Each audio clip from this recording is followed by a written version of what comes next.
안녕하세요, 노그래퍼입니다. 최근에 대박 소식이 있었죠? 스마트폰을 영원에 구매할 수 있는 기회가 다시 열렸습니다. 지금까지 휴대폰을 조금이라도 싸게 구매하려면 휴대폰 성지라는 곳을 찾아갔어야 했죠. 이때는 많이 알아보고 발로 뛴 사람들은 휴대폰을 싸게 살 수가 있었어요. 지금 말하는 불법 보조금이라는 것을 엄청나게 지원을 해줬었거든요. 하지만 가만히 있거나 정보에 뒤처진 사람들은 휴대폰을 비싸게 사야 하는 현상이 벌어졌습니다. 그래서 누구는 싸게 사고 누구는 비싸게 사는 이 사태는 절대 공평하지 않다, 진정시켜야 한다며 나라에서는 단말기 유통법이라는 단통법이 시행되었고 추가 보조금을 지급하지 못하게 막아버렸습니다. 그 이후 모두가 스마트폰을 비싸게 사야 하는 지금 시대가 되어버렸죠. 그리고 10여 년이 지난 지금 이 단통법을 폐지하겠다는 발표가 나왔습니다. 이제 휴대폰을 영원에 구매할 준비를 하셔야 할 타이밍인데요. 휴대폰 영원으로 구매하기 어떤 식으로 되는 건지 정확하게 알려드릴 테니 영상 끝까지 확인해 주세요. 지금부터 시작합니다. 휴대폰을 구매하려고 알아보다 보면 S24 울트라 현금 70만원 개통, 무슨 모델은 현금 15만원 개통, 이런 말 많이 들어보셨을 거예요. 지금 쿠팡 잠깐 들어가서 S24 울트라를 검색해 볼게요. 그럼 이렇게 70만원 현금, 이런 제품을 쉽게 보실 수가 있어요. 들어가 보시면 단말기를 70만원에 판매한다는 게 아니라 개통을 70만원에 해준다는 얘기예요. 2년 약정이 들어가는 거죠. 어렵다고요? 그럼 이게 무슨 말인지 한번 하나씩 확인해 보겠습니다. 먼저 갤럭시 S24 울트라의 출고가는 169만원이에요. 그리고 아마 8호 요금제를 사용해야 한다고 할 겁니다. 8호 요금제는 공시지원금이 40만원이 나오기 때문에 여러분의 할부금을 128만원으로 깎아줍니다. 여기까지는 원래 이렇게 하도록 정해져 있어요. 이건 고마운 게 아니에요. 이 다음부터가 추가 할인 구간인데요. 매장에서 본인들의 마진으로 기계값의 일부를 대납해 주거나 아니면 카드 월 30만원 사용이나 50만원 사용으로 유도해서 추가적인 할인을 받게 해주죠. 카드 사용은 매장에서 해주는 게 아니라 카드사에서 해주는 거예요. 그렇기 때문에 이것도 고마워할 일은 아니죠.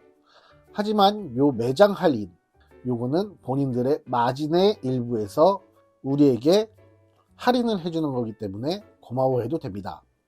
계산하기 쉽게 여기 100만원짜리 신형폰이 있다고 가정을 해볼게요. 8호 요금제를 선택하고 2년 약정을 걸어요.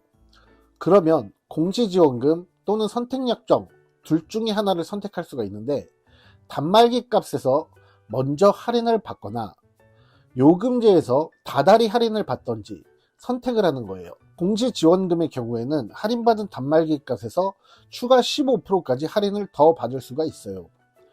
해주고 말고는 매장 마음이에요. 이렇게 해서 핸드폰 한 달 요금이 청구가 되는 시스템이에요. 여기서 가장 중요한 부분이 추가 지원금인데요. 15%가 아니라 그 이상을 해주는 매장들을 우리는 휴대폰 성지라고 부르고 있죠. 휴대폰 매장은 판매점, 대리점, 직영점으로 나뉘는데 성지라고 불리는 곳들은 전부 개인 사업자가 운영하는 판매점이에요. 이 판매점들은 각 통신사들과 위탁 판매 계약을 맺고 판매 건당 요금제, 모델에 따른 리베이트를 지급받게 됩니다. 이 리베이트라는 게 판매점의 마진이 되는 건데, 예를 들어 리베이트가 50만원이라고 했을 때 세금, 케이스값, 필름 등 서비스 비용을 뺀 금액이 마진이 되는 거죠. 만약에 매장에서 10만원만 먹겠다라고 했을 때는 고객에게 추가로 28만 5천원을 더 깎아주는 셈이 되는 거죠. 그럼 처음에 보여드렸던 할인에서 28만 5천원이라는 금액이 추가 지원금이 되는 셈인 거죠. 이 금액을 할인받을 수 있다면 고객 입장에서는 엄청나게 많은 혜택을 보게 되는 거고요. 하지만 이렇게 한다는 것 자체가 50만원짜리 가구를 100만원에 팔아서 50만원 수익을 남겨야 하는데 고객에게 이 가구를 60만원에 준다는 개념이 되는 거죠. 이렇게 최소 마진만을 보고 판매한다는 건 현실적으로 쉽지 않겠죠. 많은 할인을 해준다는 곳에서는 항상 조심하셔야 할 게 있는데요. 두세 달 이후에 페이백을 해주겠다는 약속은 피하셔야 합니다. 대부분이 개인 사업자라 폐업의 위험도 있고 약속을 안 지킬 시에도 복잡해지기 때문에 비용 관련 약속은 모두 그 자리에서 끝내시는 게 좋습니다. 신분증도 꼭 잘 챙기셔야 합니다.